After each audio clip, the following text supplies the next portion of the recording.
V-Guard presents कौन जीत रहा है, को पावर्ड बाय सेंसोडाइन एंड विमल। बोलो जुबां केसरी।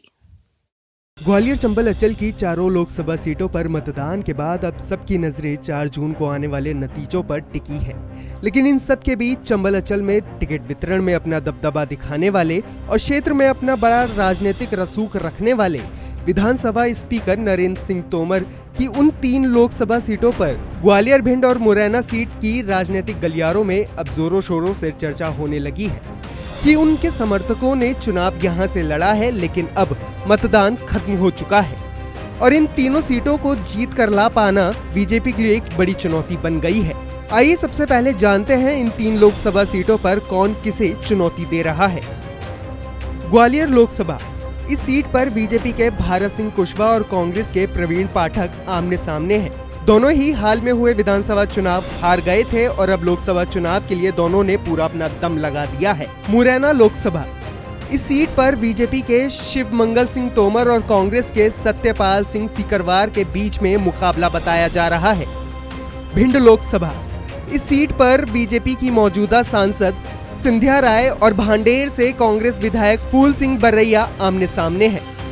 राजनीतिक जानकारों की माने तो नरेंद्र सिंह तोमर के सामने बड़ी चुनौती इन तीनों सीट को जीतने की है। अगर वो इन तीनों सीटों को जीतने में सफल हो जाते हैं तो बीजेपी आलाकमान के सामने उनकी साख पहले से ज्यादा और बढ़ सकती है। देखिए, ऐसा है कि नरेंद्र सिंह तोमर मोदीरिज्म में भी सबसे ताकतवर नेता के रूप में उभर के आए। पहले ये माना जाता था कि ज्योतिरादित्य सिंधिया ही शक्तिशाली नेता हैं, लेकिन अगर हम ग्वालियर लोकसभा टिकटों के हिसाब से देखेंगे तो 4 में से 3 टिकट नरेंद्र सिंह तोमर के समर्थकों को मिला है। केवल ज्योतिरादित्य सिंधिया अपना ही टिकट कर पाए हैं।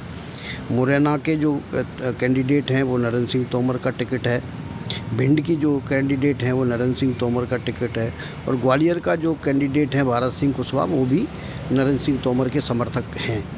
तो अब एक चुनौती उनके सामने भी है कि अगर वो इन 3 सीटों को जिता ले जाने में कामयाब होते हैं तो निश्चित तौर पर पार्टी हाईकमान के सामने उनकी साख जो है और उनकी लोकप्रियता का जो आकलन है वो अलग तरीके से होगा और बढ़ेगी।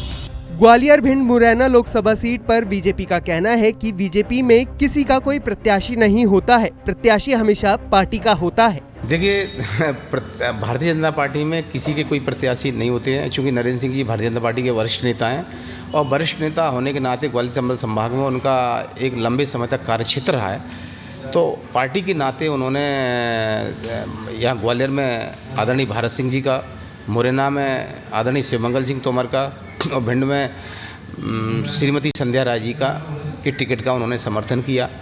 और इस नाते भारतीय जनता पार्टी में सभी लोग मिलजुल करके टिकट के ऊपर फैसला करते हैं। कार्यकर्ताओं की आम सहमति के बाद ये निर्णय होता है। उस निर्णय के बाद, जैसा कि आपका प्रश्न था साख बचाने की, तो मैं आपके चैनल के माध्यम से